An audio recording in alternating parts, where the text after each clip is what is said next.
lo que vivimos lo tenemos que vivir para aprender. ¿Cuál ha sido tu principal reto como emprendedora? El manejo del personal, el poder entrenar a la gente, pues no siempre hay como disciplina, orden. ¿Cuál es el punto a abrir un segundo salón? Estábamos topados en la demanda. ¿Qué errores te hubiera gustado no cometer? Dudé de mí misma, o sea, de esa voz que yo tenía dentro, que yo sabía cómo hacer las cosas. ¿Cómo defines un líder? Ser un ejemplo. Y el ser ejemplo para la gente que trabaja contigo, que quieres que te siga, que al final pues buscas aportar algo.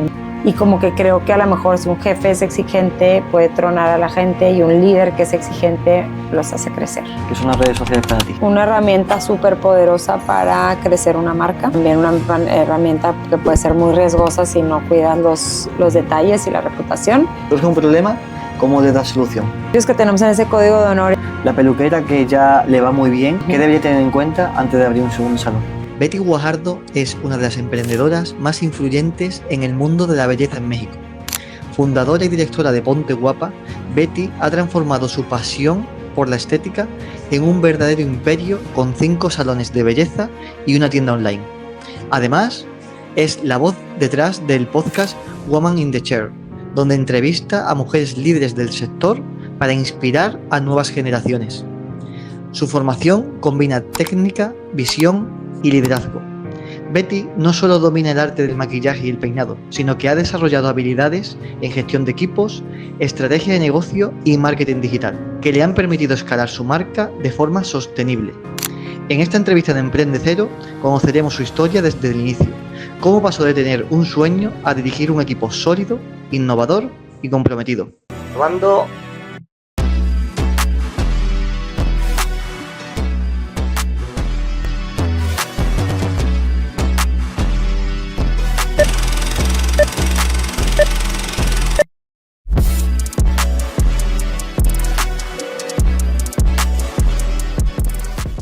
Betty, ¿cuál ha sido tu principal reto como emprendedora? Pues creo que el manejo del personal, o sea, es un reto porque al nosotros brindar un servicio, el poder entrenar a la gente a un estilo de trabajar, a veces cuesta mucho por la cultura que te encuentras en este país, que a veces no hay... pues no siempre hay como disciplina, orden, ciertas características que ayudan a hacer a brindar un mejor servicio.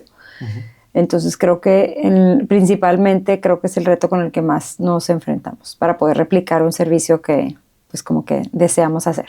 ¿Y por qué eres emprendedora? Pues siempre tuve un sueño de hacer algo que transformara mi entorno, la sociedad.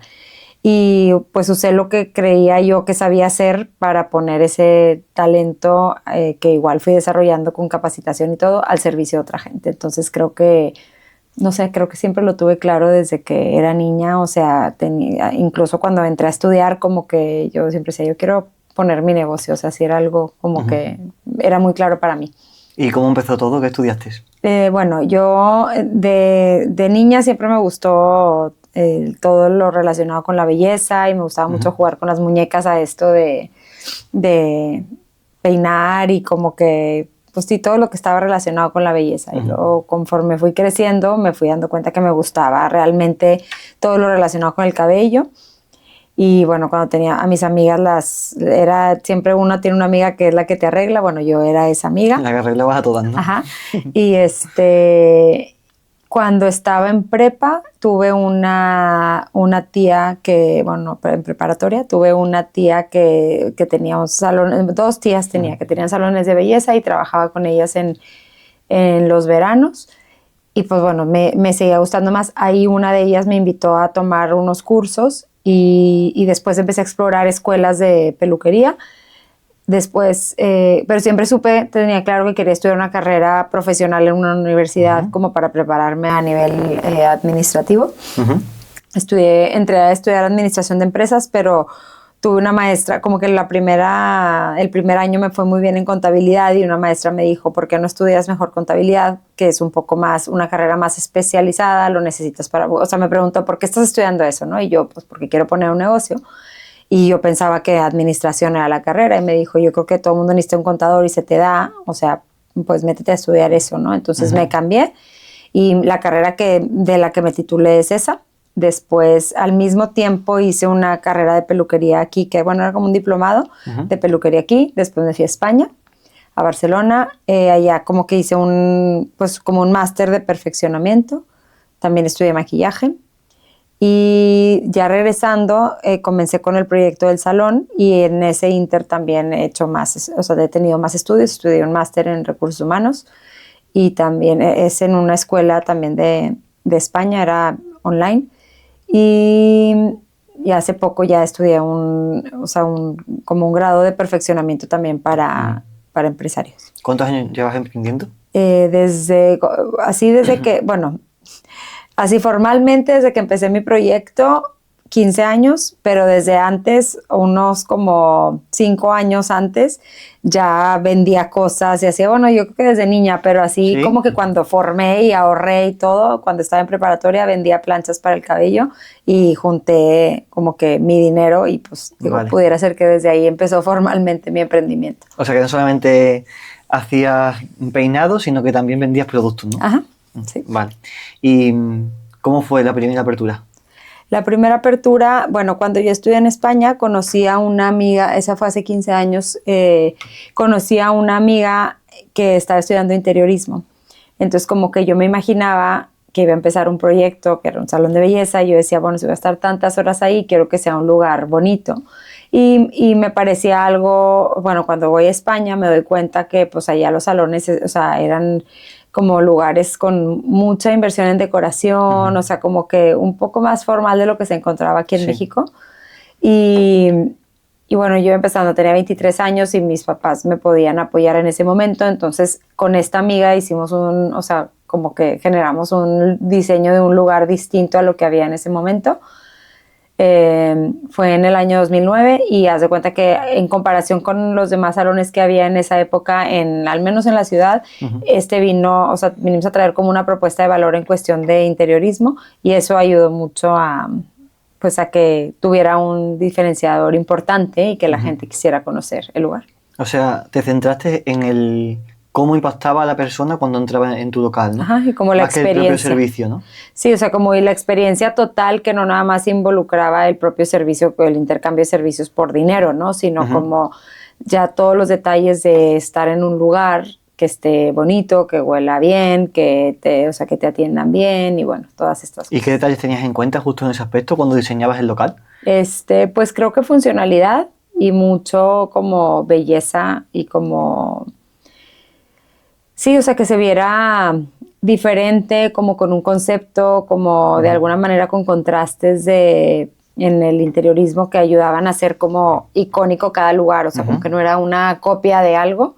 En ese momento yo lo intenté abrir como o sea, mi idea original era como, había mucha corriente de todo lo que era vintage, entonces como que yo decía, qué padre, como cuando vas a casa de los abuelos que tienes buenos recuerdos de estar ahí, ¿verdad? Sí. Entonces como que tenía ciertas cosas antiguas. Cuando estuve en Barcelona también estuve allá en un café que me acuerdo que tenía toda una decoración que era como un bosque y me parecía algo muy interesante poderte meter a un lugar que te transportara a otro lugar. Entonces como que eso fue algo de la inspiración. ¿Y empezaste ese primer local tú sola o ya contrataste personas? Contraté una persona que era una persona que alguien me había recomendado que trabajaba en casas y que iba a hacer, o sea, que iba a trabajar conmigo. La conocí el primer día que abrí las puertas. O sea, ni reclutamiento, ni entrevista, todo por teléfono. ¿Qué más? Después, así al poco tiempo, como que te digo, como tenía esta parte, o sea, como que se empezó a correr la voz y se acercó era la amiga de una prima mía y me dice, oye, acaba de llegar de Milán, maquilla, quiere ver si le das trabajo. Y se metió a trabajar conmigo y estuvo muchos años conmigo, se llama Claudia. Y pues bueno, o sea, fueron como que ella y la otra chica que contraté, eran como que fue el primer equipo. Y se fue acercando gente, por ejemplo, al área de recepción, gente que yo conocía, pues que igual estaban estudiando, pues yo tenía 23, entonces había gente más o menos como que en esa misma época que quería trabajar, pero algo medio informal y pues en lo que íbamos agarrando la onda. Ese era mi equipo de trabajo. ¿Y cuántas personas tenías trabajando en la primera? Hoy En su momento fuiste creciendo de 2, tú y una persona más, Ajá. ¿a cuántas? Ahorita. Sí. Ahora, sí, 80. Somos 80 personas entre las En 5. todas las sucursales, sí. Ajá. Sí. ¿Cómo pasas de 1 a 80 personas trabajando para ti? Pues yo creo que o sea, poco a poco, como viviendo cada etapa con sus necesidades, conectándote con las necesidades del momento de la empresa. Siempre tuve muy claro que lo quería hacer formal, entonces como esta parte que me llamaba la atención de estudiar en una universidad, de tener la experiencia en el extranjero, de todo lo profesional, yo lo quería como impactar en mi proyecto, o sea, no quería poner un salón, porque había mucha corriente de, bueno, pongo un salón porque no puedo estudiar, o porque me da flojera estudiar, o porque es lo único que puedo, ¿no? Entonces como que yo decía, ¿cómo puedo transformar esta industria en el país? O al menos empezaba como localmente diciendo cómo se puede hacer esto formal, bien hecho, profesional, como se veía en Europa, ¿no? Sí. Sí, de hecho coincido contigo que al final es un sector en el que entran muchas personas en las que deciden tomar el camino de no estudiar. Y tú lo profesionalizaste, ¿no? Sí, esa era la idea. ¿Y qué aspectos diferenciales había en tu salón respecto al resto? Pues te puedo decir que en el inicio era la parte de las instalaciones y el deseo de dar un buen servicio, pero pues obviamente no teníamos experiencia, entonces la experiencia nos fue dando herramientas para ir perfeccionando, pues digo, valga la redundancia, la experiencia que se daba al cliente, ¿no? Sí. Entonces esta parte de poder ir viviendo los errores en el camino me hacía poder ver, mira, estaría bien poner esta parte, o sea, dar un café o dar un snack o simplemente dar una garantía de servicio o poner un valet parking, o sea, cosas que vas escuchando al cliente, y eso fue haciendo que la experiencia se volviera pues más completa o más integrada, más fuerte. Has dicho escuchando al cliente. ¿Hacías algún tipo de encuesta? ¿Cómo recogías el feedback del cliente? Sí, con el sistema que tengo, al final cuando se manda el ticket de compra lleva una liga, una encuesta para poder saber cómo estuvo el servicio. Esa es una manera. La otra es que siempre como protocolo preguntamos antes de cobrar de qué tal le pareció el servicio. Y bueno, pues principalmente, ¿verdad? Y ahora con redes sociales como que es más fácil que puedas llevarte la retroalimentación y que ya puedas seguir el proceso de dar esa retroalimentación a la gente involucrada cuando hay detalles que afinar. ¿Y cómo analizáis todo ese dato? ¿Os reunís una vez al mes para ver el feedback que os da? ¿Analizáis reseñas? ¿Cómo lo hacéis? Sí, como es digital la encuesta, se juntan todas las respuestas, hay alguien que las revisa. Y tenemos un proceso como de feedback interno, o sea, si hay algún detalle, se habla con la persona que hizo el trabajo, además se contacta al cliente, se busca dar una garantía para como tratar de salvar la experiencia del cliente, pero principalmente está automatizado, o sea, el sistema envía la encuesta que nosotros programamos para poder escucharlos. Vale, vamos a hacer un viaje al pasado, a tu primer salón. ¿Dificultades que tuviste al principio? Pues como te decía, creo que el manejo de la gente, de lo primero fue esta primera persona que contraté, como que este es un ambiente, al menos en México, no sé qué te encuentres en los demás países, pero así como entre comillas, como un poco tóxico, o sea, como que la gente que trabaja ahí siempre hay como mucha grilla y como problemas y así, ¿no? O sea, eso es un ambiente, digamos, entre... ¿Y por qué crees que se da? ¿Por qué crees que se da? Pues no sé si sea un tema cultural, si sea un tema de que no hay quien pare esas conversaciones, no sé si no hay límites claros, si no hay alguien detrás con una cultura, a lo mejor el mismo líder, los mismos líderes también generan esa misma problemática, no sé, la verdad. Pero sí es algo que es una realidad. Entonces creo que, te digo, esta persona, o sea, de los primeros retos era, para mí fue, haz de cuenta, despedir a esta persona, ¿no? O sea, tenía como casi 4 años. Y como las relaciones que empiezas a hacer con la gente que trabaja contigo, que a veces te confundes y se vuelve complicado. Entonces, al final, recuerdo que ella era súper de ese perfil, ¿no? O sea, de hacer problema, de, no sé, hacer una cara cuando llegaba y no le gustaba algo o así. Entonces, como que un día entendí que que era un lugar, o sea, que yo había hecho ese lugar para ser feliz Para ahí, el o bien, no sea, para el mal, sí. ajá, entonces como, ¿por qué voy a estar soportando estos ambientes? Entonces yo entendí que tenía que tener un filtro para reclutar a las personas y además poner los límites dentro, ¿no? Entonces creo que los principales retos fue así como poder decir hasta aquí y poder, o sea, hacer cortar la relación laboral. Y pues todas esas cosas que haces tú en un inicio, ¿verdad? O sea, porque antes pues yo hacía todo lo que se podía hacer porque pues era principalmente yo o sea, el equipo era muy pequeño, ¿no? Ya conforme fuimos creciendo empezó a haber más personas encargadas de ciertas áreas, que ya hay ahorita cosas que yo ni siquiera me entero que suceden, pero ya están muy marcadas las políticas y los límites que ponemos. ¿Cuántas personas suelen trabajar en un salón de tope? Híjole, pues es que puede haber hasta 20 estilistas y... ¿Hay alguien que coordina? ¿Cómo se gestiona un salón de 20 personas? Sí, como con el equipo de recepción, pero nosotros tenemos el equipo de recepción y encima de ellas hay una líder de esas personas que está monitoreando, justo es quien monitorea, por ejemplo, las quejas, justo es quien monitorea todos los detalles o los... como las garantías de servicio o las cosas que hay en el día a día, como que las rebotan con ella. ¿Y cómo gestionas o cómo controlas la calidad de cada uno de esos trabajadores? Teniendo 80 trabajadores, 20 por salón, ¿cuál sabes cuál es el mejor? Pues yo creo que los años de experiencia nos van como espejeando a todas para trabajar de una manera muy similar, pero cada quien con su toque. Ahorita te contamos, o sea, yo aparte de los salones tengo un centro de capacitación que es donde ahí son las oficinas y ahí haz de cuenta que hay una persona encargada de hacer entrenamientos de onboarding cuando entra la gente, de poder compartir, o sea, desde el reclutamiento, el onboarding técnico y después ya se manda al salón. Ahí puedes detectar si son buenos elementos o todavía les falta y empezar a trabajar en el tema de capacitación muy formal. En esa formación, ¿en qué os centráis? Además de la formación técnica de peluquería. Pues yo creo que mucho es, o sea, que van implícitos los valores de la empresa. Vale. A ti te sirve como filtro para que luego, después de que termine la formación, puedas tener a tus nuevos trabajadores de Ponte Guapa, ¿no? Sí, o sea, realmente no es que sea una escuela previa, sino más bien es una escuela de perfeccionamiento ahorita, pero puede ser que en un futuro se pueda convertir en una escuela que forme a la gente que va a trabajar con nosotros.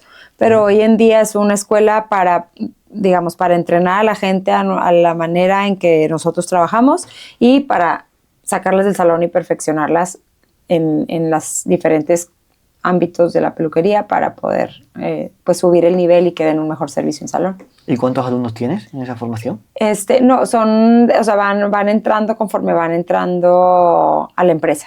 Ahorita. Vale, que es interna, vale. Es interna y el perfeccionamiento pues son todas las personas que ya trabajan. Vale. Seguimos, tenemos el primer salón, decides abrir un segundo salón.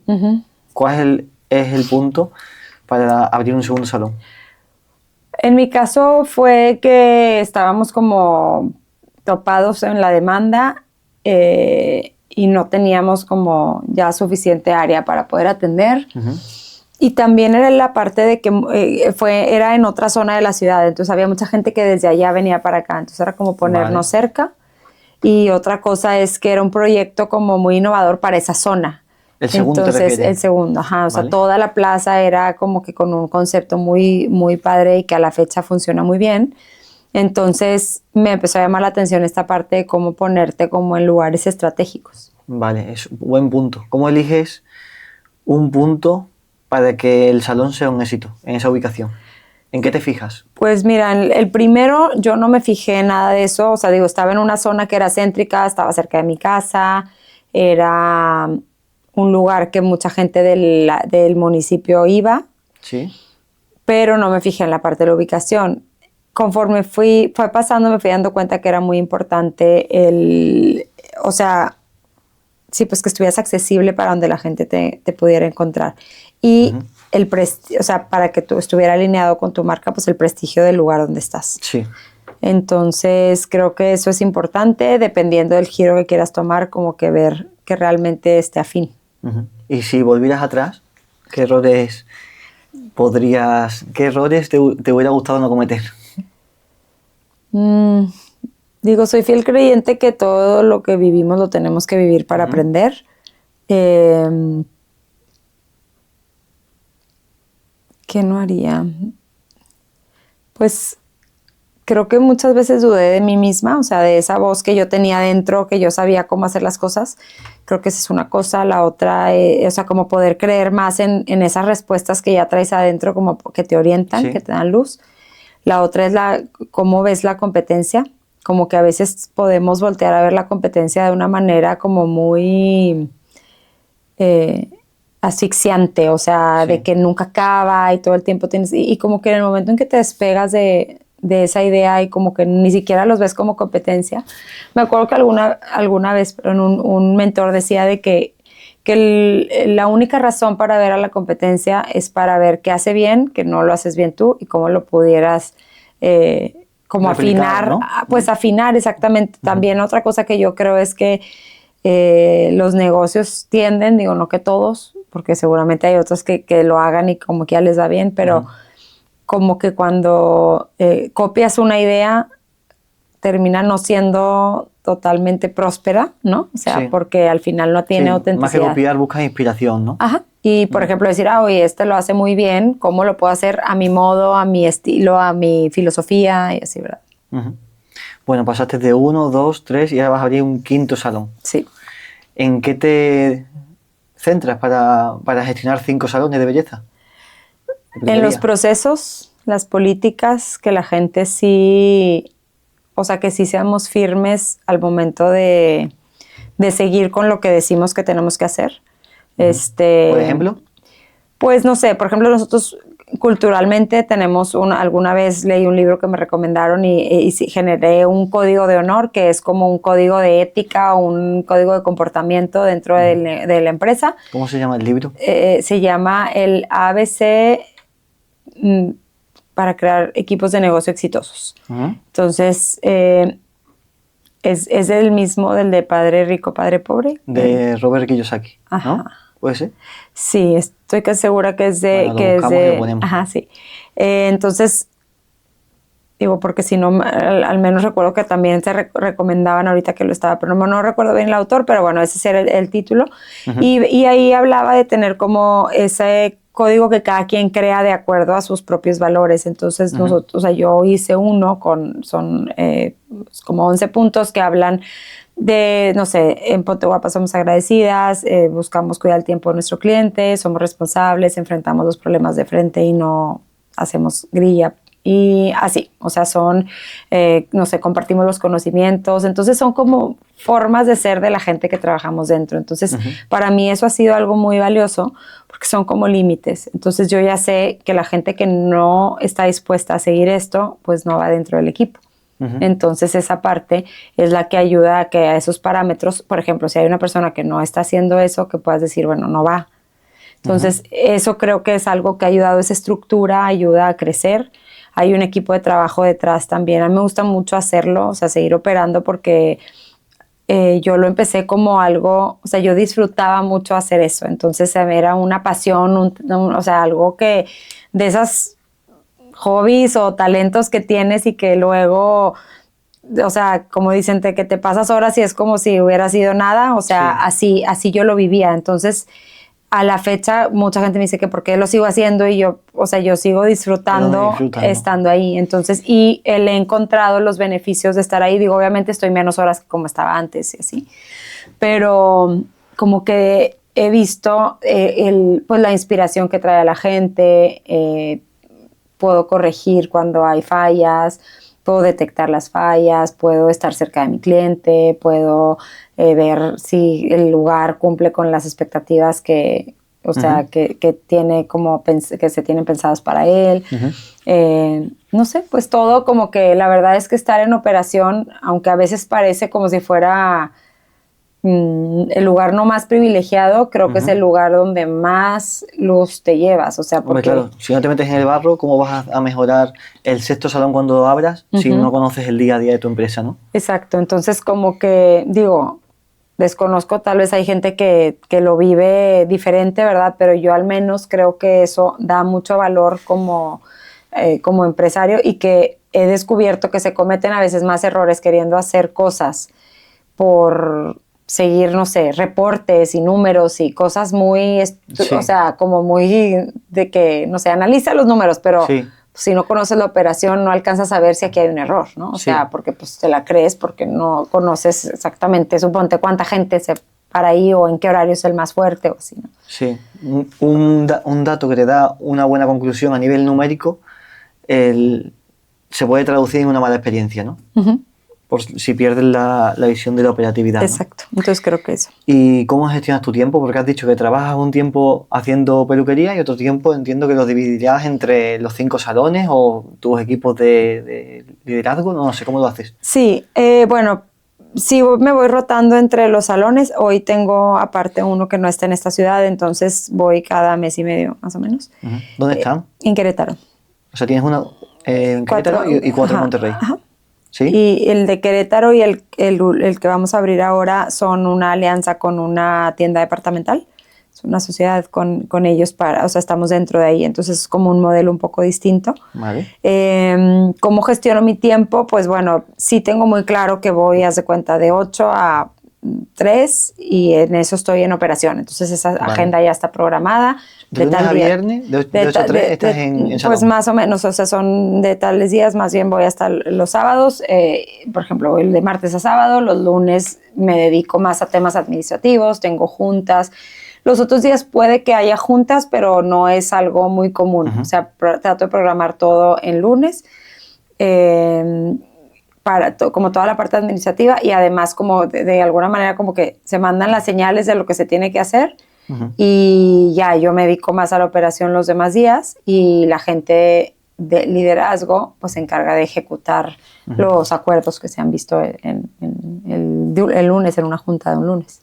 ¿Cómo defines un líder y cómo lo identificas? Pues creo que la cualidad más fuerte es ser un ejemplo. O sea, para mí como que vaya que hemos querido formar líderes para poder dirigir los lugares y no se encuentran tan fácil, no hay humildad también para poder, o sea, a veces se puede perder esa, pues no sé si es el ego, que es algo ya más a nivel personal de que, o sea, te pierdes cuando tienes un puesto de poder y es donde ya te pierdes la oportunidad de ser un líder. O sea, creo que un líder es natural, digo, a lo mejor también te lo puedes formar, pero usualmente puedes desarrollarlo, pero ya, o sea, ya lo traes porque, o sea, no sé, por ejemplo, este tema del ego, o sea, o la humildad, o no sé, digo, ni siquiera, yo creo que ese se me haría de lo más importante, eso y el ser ejemplo para la gente que trabaja contigo, que quieres que te siga, porque al final pues buscas aportar algo, entonces no es como, o sea, como que es una línea bien delgadita entre jefe que manda y da órdenes y se tiene que cumplir a alguien que quiere inspirar y quiere hacer que sucedan las cosas de una manera, pues a lo mejor puede ser que se disfrute, pero yo no lo pelearía con lo exigente, ¿no? O sea, y como que creo que a lo mejor si un jefe es exigente puede tronar a la gente y un líder que es exigente los hace crecer. Uh-huh. Antes te preguntaba qué te diferenciaba como marca, ¿qué te diferencia como equipo humano? Pues creo que es la cultura, o sea, y pienso que esta parte de que pongamos los límites muy claros, pueden tener cierta flexibilidad, pero muy claros ayuda a que la gente se alinee uh-huh. y se sienta más segura. Uh-huh. Yo lo relaciono, y lo he dicho en otras ocasiones, como cuando tienes un bebé que en un principio tienes que hacerle como una rutina y que te dicen es que todas esas, o sea, todos esos límites los hacen como estar seguros y uh-huh. como poderse desenvolver mejor. Entonces como que a veces hay parámetros que no están puestos, entonces por eso se batalla tanto, porque cada quien hace lo que quiere, pero cuando tú dices, oye, aquí estas son las reglas y así se siguen. Y sí, se pueden tomar ciertos casos, excepciones, pero en general, la regla general es esta: la gente se alinea y le gusta trabajar en un lugar ordenado. O sea, a nosotros nos pasa mucho que hay gente que se va y regresa. O sea, porque si su opción no es emprender y quiere trabajar en otro lugar, se dan cuenta que a pesar de que esa presión o exigencia, pues te hace sacar tu mejor versión. Uh-huh. Has dicho antes que hay cosas que pasan que ni te enteras. ¿Cómo haces que esa cultura de organización no solamente se transmita, sino que se mantenga en el tiempo y se vaya potenciando, sin que tú tengas que estar presente en los 5 salones a la vez? Pues creo que una clave puede ser el poder explicar a la gente por qué haces lo que haces. Uh-huh. O sea, que no es nada más dejar una regla y ya, sino decir, a ver, te digo esto porque esto puede pasar. Entonces, cuando tú ya lo entiendes, ya no lo haces. Entonces, uh-huh, se va alineando a que todas las personas terminan trabajando similar, uh-huh, o siguiendo ciertos parámetros. Y luego, si eso no se cumple, pues tienes el candado del feedback del cliente, que hoy, uh-huh, en día es mucho más fácil que una persona enojada te escriba por un inbox de Instagram, uh-huh, y te enteras de todo, ¿no? Entonces, como que pues ya lo haces fuera de hacerlo por obligación. O sea, ya a veces hasta incluso lo puedes hacer como que pues, o sea, la idea es que lo hagas por un deseo genuino, pero sí, si no, hasta por el temor de que no te vayan no le vaya a llegar la información, ¿verdad? Uh-huh. O sea, entonces creo que esa parte de los límites ayuda a que la gente, pues, como que también es vender la visión, ¿no? O sea, uh-huh, la filosofía de por qué hacemos lo que hacemos. Pero, o sea, como te decía al inicio, a veces no puedes educar a toda la gente. Vivimos en una cultura un poco caída, con una... O sea, no sé, desconozco mucho, pero al menos las pocas personas que conozco alemanas son muy estructuradas. O sea, y me imagino el país siendo muy estructurado porque, uh-huh, esa es una educación. México no es así. Uh-huh. Entonces... Tienes que partir más atrás. Entonces, como los orígenes de cada lugar, o sea, pues es un poco irreal pensar que vas a venir a transformar una mentalidad, sí, de una persona que nació en una cultura o en un entorno sin esos parámetros, pero ayuda mucho que tengas todo un equipo que, no sé, si tienes 20 personas, que 15 si te compren bien la idea, pues permean a esas otras 5 que faltan. Uh-huh. ¿Y cómo gestionas los 5 salones? ¿Tienes un líder por salón o cómo lo haces? Sí, ahorita hemos ido cambiando, hemos ido conociendo, o sea, como tratando de conocer la manera. En un inicio había un liderazgo, pero de alguien operativo, y luego nos dimos cuenta que no funcionaba tan bien porque están ocupadas, entonces era como exigir demasiado y entonces no se termina de cumplir todo. Después nos movimos a una persona como más de confianza administrativa, pero que empezó a gestionar la empresa de una manera... pues por decirte más virtual, ¿verdad? O sea, pero pero eran más temas de gestión, como de cositas como permisos y cosas, o sea, y como que se empezó a hacer mucho de muchas personas con muchas tareas. Entonces ahorita estamos en un proceso de evolución como para poder volver a esa figura de cada salón, uh-huh, como para encargarse de cada quien de su mundito, ¿verdad? Sí. Pero ya con otro perfil. O sea, la idea es encontrar un punto medio entre una persona que no esté metida al 100% en la operación, porque si está cortando el pelo no puede estar administrando las vacaciones, sí, pero tampoco algo externo o virtual que no le da visibilidad del día a día del salón, ¿no? Exacto. O sea, sería como una persona, como un gerente que coordina todo, pero sin necesidad de estar haciendo las acciones de... Uh-huh. Sí, eso es. Vale. ¿Qué retos tienes para el futuro? Pues me gustaría, tenemos también una marca de productos para el cuidado del cabello y cosméticos, y me encantaría poderla formalizar más, crecer, o sea, como dedicar un espacio, un departamento nada más a ese crecimiento. Uh-huh. Pues me encantaría ver funcionar este nuevo modelo de negocio en sociedad con una empresa como es, o sea, digo, en este caso es una empresa departamental importante en el país que de alguna manera...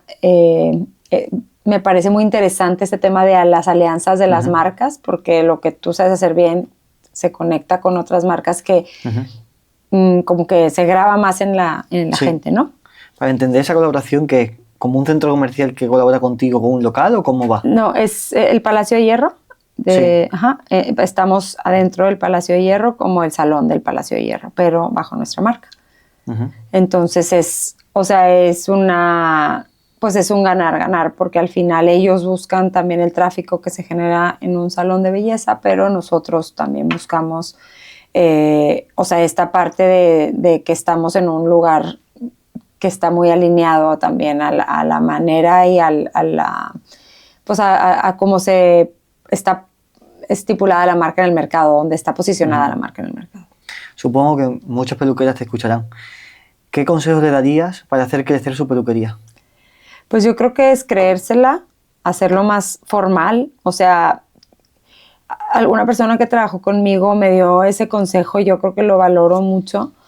Haz de cuenta, no sé, si nosotros éramos 5 personas, si se define una junta, que va a haber una junta, no se cancela. O sea, la junta es el lunes a tal hora y como estas cosas de estructura que a veces parecen tontas cuando son 5 personas, pero que si tú te la crees, después ya te vas a ver de repente con muchas más y vas a decir, bueno, ya está. O sea, vas preparando el terreno para poder crecer, pero no puedes pensar que, bueno, al rato que crezca ya hago estructura. O sea, es creértela antes.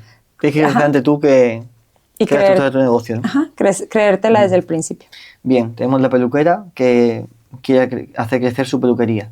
La peluquera que ya le va muy bien y quiere dar el paso o duda de dar el paso de abrir un segundo salón. ¿Qué debería tener en cuenta antes de abrir un segundo salón? Creo que tener un buen equipo, tener al menos documentadas ciertas políticas, no políticas, procesos específicos y políticas también, o sea, de cómo se tratan las cosas, porque pues vas a replicar algo. Entonces, si se vuelve a pasar si vuelve a pasar una situación, pues cómo responder ante esa situación en otra locación, ¿verdad? El equipo de liderazgo, o sea, que realmente sea alguien que pueda replicar y que tenga muy clara la filosofía. Y bueno, en mi caso, por ejemplo, creo que esta parte de tener a alguien como embajador de la marca porque realmente cree en la filosofía, en los valores, los vive y le emociona trabajar ahí, esa puede ser una buena persona para poder atraer a gente para que puedas ir formando tus equipos. Para formar tus equipos, ¿que tienes sistemas recogidos por escrito, tipo manuales, o cómo lo haces? Sí, pues hay una persona de reclutamiento y hacen todo el proceso de reclutamiento y hacen pruebas psicométricas y son cosas, o sea, documentos formales con formatos para definir eso, ¿verdad? Y en la otra parte, pues se pueden hacer las entrevistas virtuales o presenciales y pues ya más o menos se conoce el perfil. Nosotros filtramos mucho la parte como soft, ¿no? O sea, que es la parte como de actitud, ¿no? De actitudes primero. O sea, si eso no pasa ese filtro, ni me interesa ver. ¿Y cómo las evalúas? ¿Cómo las evalúas? Bueno, pues tenemos una prueba técnica. O sea, primero se hace el filtro con la persona de recursos humanos, que es una psicóloga y que tipo tiene la capacidad de poder distinguir y poder con esas pruebas psicométricas determinar, oye, pues, no sé, o sea, tiene está temas alineado de honestidad o tiene temas con las o sea, lo que sea, ¿no? Y después de ahí, ya que se pasa ese filtro, hay unas que evidentemente dices totalmente es parte del perfil y otras es de que pues tengo dudas, pero vamos a pasarla a la prueba técnica, que ya es una prueba donde hacen una persona, les hacen el cabello, las atienden y eso es lo que procuramos que suceda en nuestro training center, porque así es donde puedes observar como un día a día en el salón sin ser el salón. ¿Cuánto tiempo están en la formación antes de pasar al salón? Como máximo un mes. Vale. Pero, o sea, varían de un mes de una semana a un mes. Vale. Hablemos tema de redes sociales. ¿Qué son las redes sociales para ti? Pues creo que es una herramienta súper poderosa para crecer una marca. También una herramienta que puede ser muy riesgosa si no cuidas los detalles y la reputación. Creo que es una manera de exponenciar todo lo que puedes tener para crecer, como digo yo, algo que le veo un súper plus es esta parte de la inspiración y la capacitación que puedes tener de todo nivel y estás llenando, digamos que tu cerebro, la máquina, ¿verdad? Llena de cosas creativas porque tienes acceso a todo el mundo y eso se me hace maravilloso.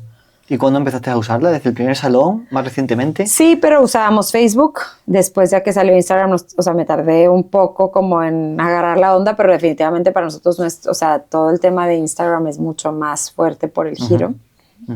¿Y lo hacías tú? ¿Lo delegabas en un equipo? Sí, no, una agencia? Sí, lo llegué a hacer yo y después ya no, ¿verdad? Ya después ya otra persona y luego la agencia y así fuimos explorando las opciones. Ahorita pues trabajamos con una agencia. Vale, o sea, lo tienes externalizado, la creación de contenido y las campañas, ¿no? Sí.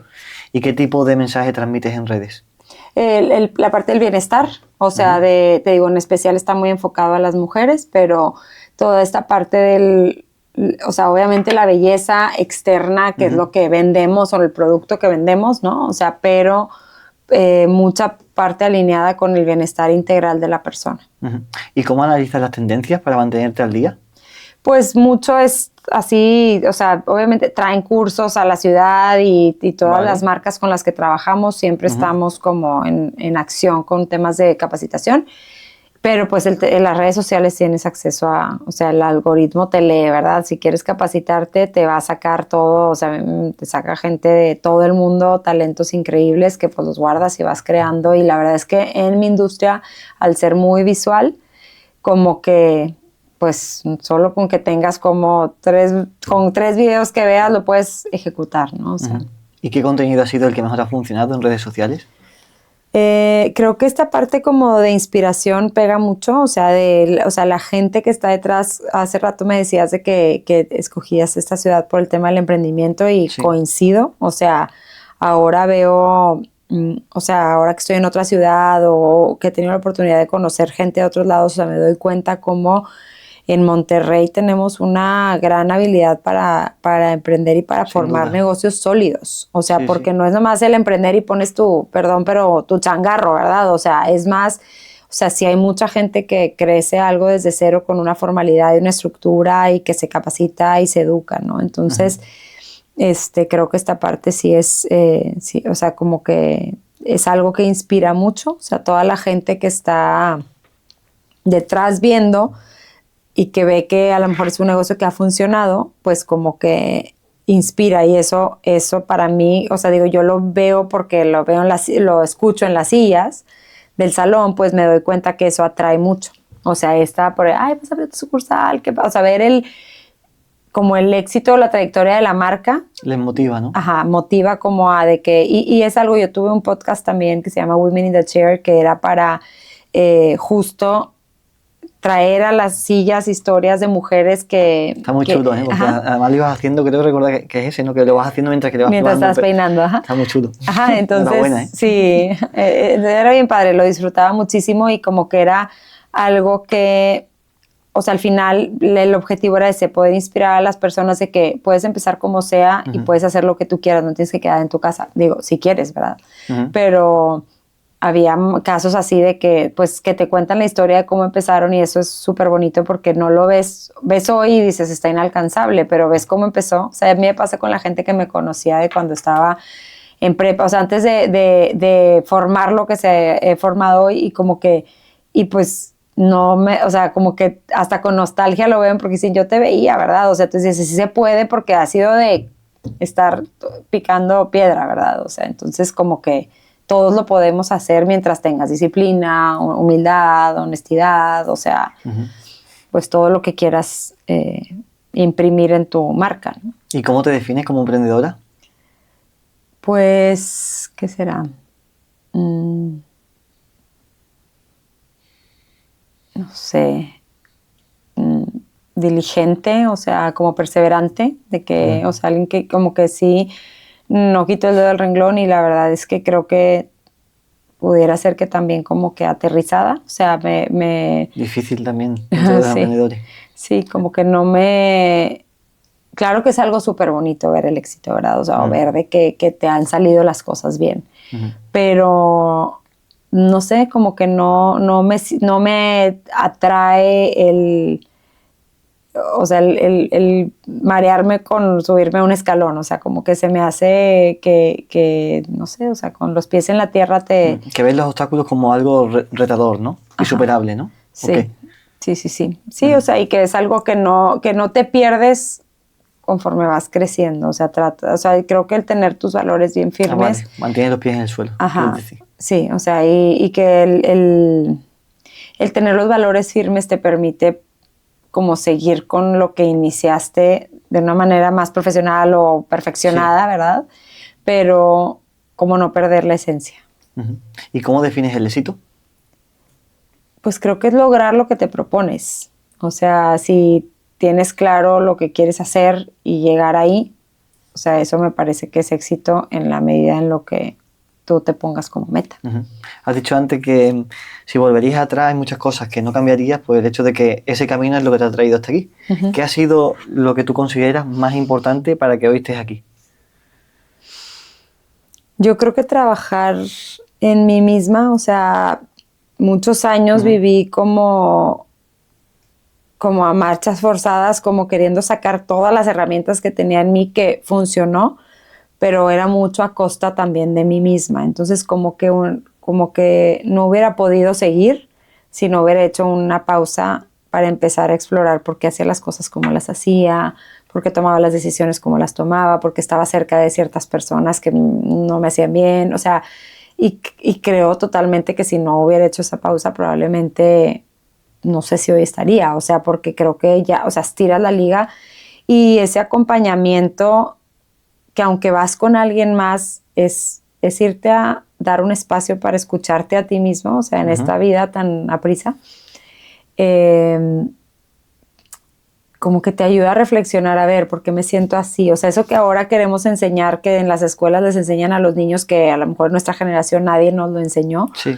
De poder conectarte con, hoy no me siento bien, o sea, esto no me hace sentir bien, o sea, ¿por qué no?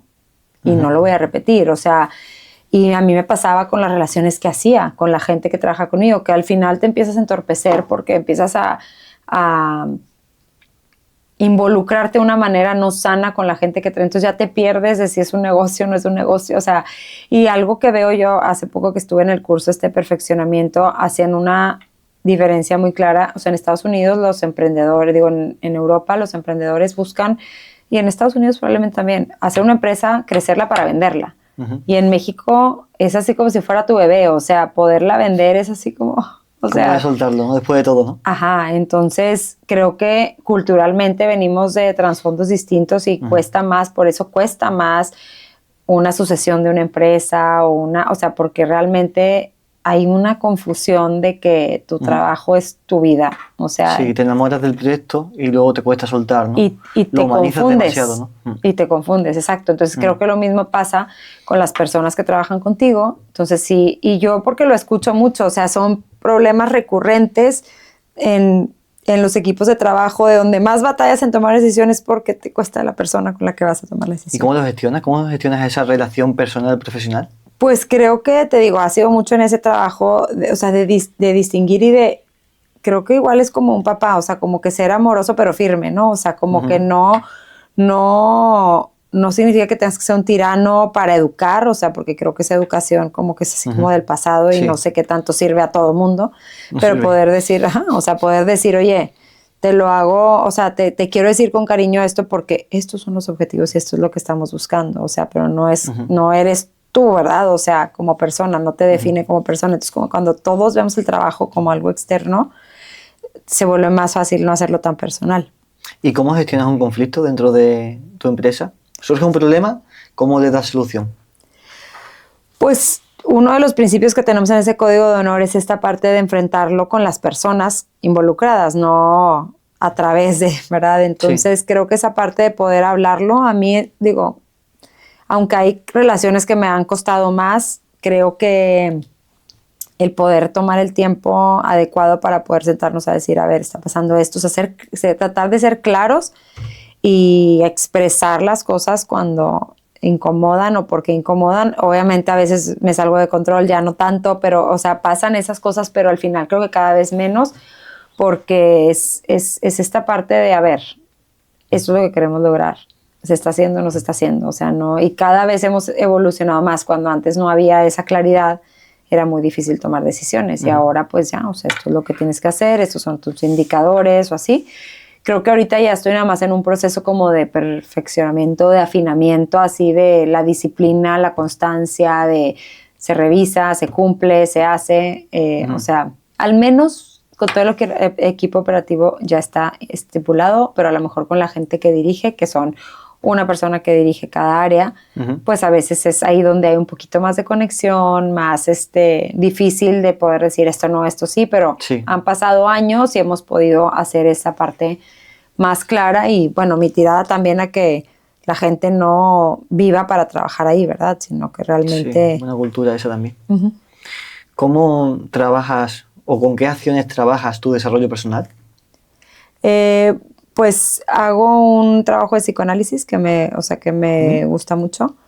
¿En qué consiste? ¿Mande? ¿En qué consiste? Pues es ir con un psicoanalista para poder, trabajar la técnica de hablar y de poder entender o analizar tus pensamientos, ¿no? Sí. O sea, meramente es algo para mí relativamente sencillo. Yo creo que si te acompaña alguien profesional es algo muy poderoso porque aunque es una técnica que es muy antigua y que va muy como hacia la raíz de las creencias, o sea, como liberas o desatas esas cosas que por alguna razón creemos que muchos, o la mayoría de las personas vivimos las cosas todos los días, por una creencia que se instaló en nuestra cabeza en algún momento de la vida. Enfermedad que una idea, ¿no? Ajá, así es. Entonces creo que eso es algo muy valioso y pues muchos libros, ¿no? O sea, me gusta mucho leer y aunque a veces ni me clavo tanto en los títulos, digo, a lo mejor ese lo menciono mucho, el del ABC, porque fue algo que, es algo que sostiene la empresa desde hace muchos años, pero, ha habido muchos padrísimos que te van haciendo como que dando ideas, estos de Simon Sinek también, de toda esta parte cultural, hablamos hace poco de algo, como el concepto de manada, de cuando llega una persona que perteneces a una tribu y se adapta porque la mayoría lo vive automáticamente y si no es de ahí, la propia tribu lo saca, cosas, esos libros que te hacen la analogía con la naturaleza, con los orígenes, con las cosas básicas que se fueron diseñadas, que con el tiempo han pasado y nos la hemos complicado, me encantan. ¿Leíste el libro? No me acuerdo del título cómo era, La estrategia del océano azul, creo, ¿no? Sí, ajá.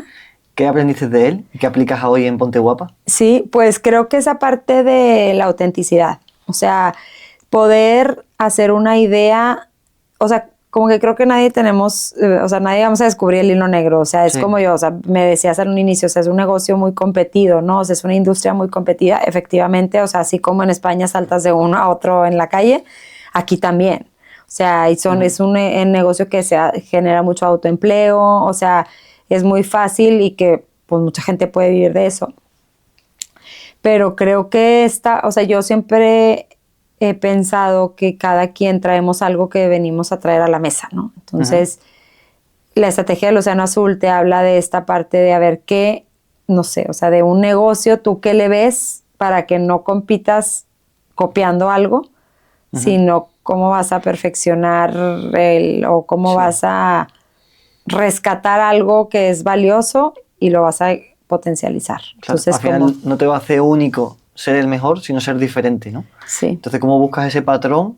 Analizando, como tú también venías diciendo antes, analizar la competencia para aprender de ella y cómo poder diferenciarte. Sí, y ver qué se hace bien, qué podría estar mejor. Y yo creo que, por ejemplo, tú vas a un negocio y vives un servicio o compras un producto así y algo dices, ay, estaría bien que fuera de esta manera.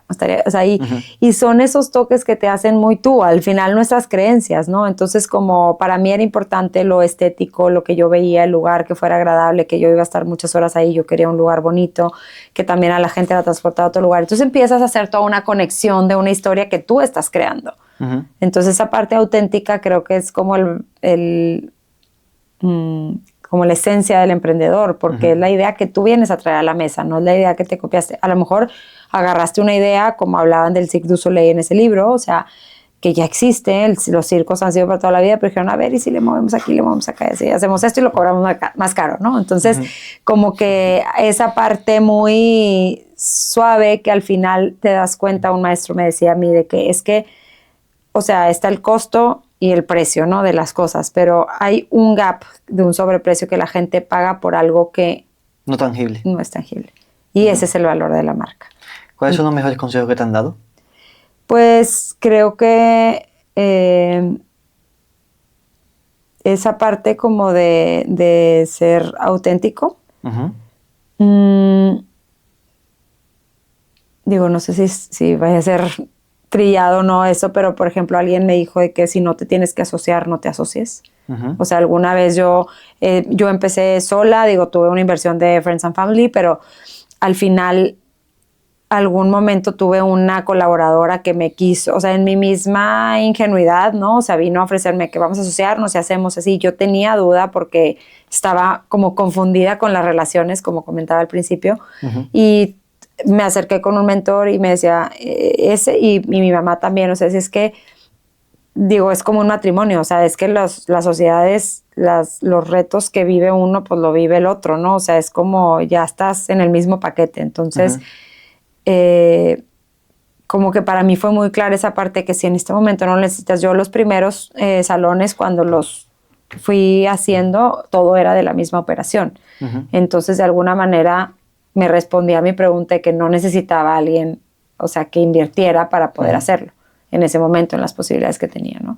Hoy, por ejemplo, te puedo decir, llegó a mí la oportunidad de crecer a través de una sociedad con una empresa que tiene, o sea, un contrato que tiene cierta flexibilidad y así, pues hoy a lo mejor un momento en el que yo ya no podía crecer con mis propios recursos y pues entró ese... Vale. Me hace sentido, obviamente, de cuidar los lineamientos, dejar todo claro, que esté todo, digo, obviamente aquí como es una empresa grande, pues hay contratos y todo como muy claro, ¿verdad? O sea, pero en dado caso que vayas a hacer una sociedad con alguien así como el típico que un amigo y no tenemos nada claro y así, creces. Y si pasa algo y no hay nada estipulado es donde vienen los problemas, ¿no? Entonces, como esa parte de claridad. Quisiera acordar, y yo creo que ese consejo de la comparación, que lo comenté en un inicio, ha sido de los más valiosos y lo obtuve de esa chava que hablé al principio de que trabajó conmigo, que venía de Milán, o sea, que había estudiado en Milán, que fue una colaboradora increíble y a la fecha la aprecio muchísimo. Y me acuerdo que ella me decía, a ver, y estábamos jóvenes las dos, pero, o sea, me decía, es que cuando no volteabas a ver a nadie, porque hubo una época en la que empecé a ver, ay, no, pero es que ellos hacen esto, y ellos hacen esto, así, ¿no? Entonces, ¿Te estresaba? como que, ¿mande? ¿Te estresaba? Sí, o sea, empezar a voltear a ver la competencia. En un principio dije, no voy a ver a nadie. Y yo hice mi modelo de negocio como yo creía y vivía mi mundito. Y cuando empiezo a salir a ver cómo lo hace la demás gente y empiezo a querer copiar, ¿verdad? Pero no era copiar, o sea, era justo eso, o sea, a ver, acá, no, es que están haciendo lo mejor acá, es que están haciendo, es que están, o sea, entonces te empiezas a perder. Entonces me acuerdo muy, muy claras esas palabras donde decía de que tú no, o sea, creciste todo sin voltear a ver, y cuando volteas a ver te caes. Hay una historia o sea, que la relaciono con una historia en la Biblia que dice de cuando que caminaba en el agua y cuando dudó, se hundió. O sea, porque realmente como que traes ese poder dentro, esa fuerza, esas herramientas, y volteas a ver a los lados como que no se puede, o sea, fijándote en lo que no tienes que fijar y empiezas a perder el rumbo. Entonces, pierdes como el foco, pierdes la creencia en ti. Ajá, entonces yo creo que esta parte de poderte mantener firme o sea, en que las respuestas sí las tienes dentro, sí puedes ir escuchando más, pero como ser fiel como esa voz, porque creo que es como en el diseño de cada quien, en la historia de cada quien, tenemos como esas herramientas para, justo si vas a ser un emprendedor, poder hacer toda la idea, digo, obviamente con la gente, el equipo y todos los recursos que puedas tener, pero me refiero a que la idea, si te toca ser un emprendedor, o sea, que esa pureza de la idea nazca de ti gracias a tu historia. Que no se contamine por mirar a otro lado, ¿no? Sí. ¿Cómo visualizas el futuro de Ponte Guapa de aquí a 3-4 años vista? Pues ahorita creo que me gustaría que poder ver funcionar como ha crecido, o sea, este nuevo modelo de negocio. ¿Consolidarlo? Consolidarlo. Y la parte de los productos también, o sea, como poder crecer esa área como un negocio alterno que soporta también la operación de la marca. Y creo que también el enfoque en la parte de la educación se me hace muy interesante. Bien, Betty, para ir terminando, ¿algo que te gustaría agregar?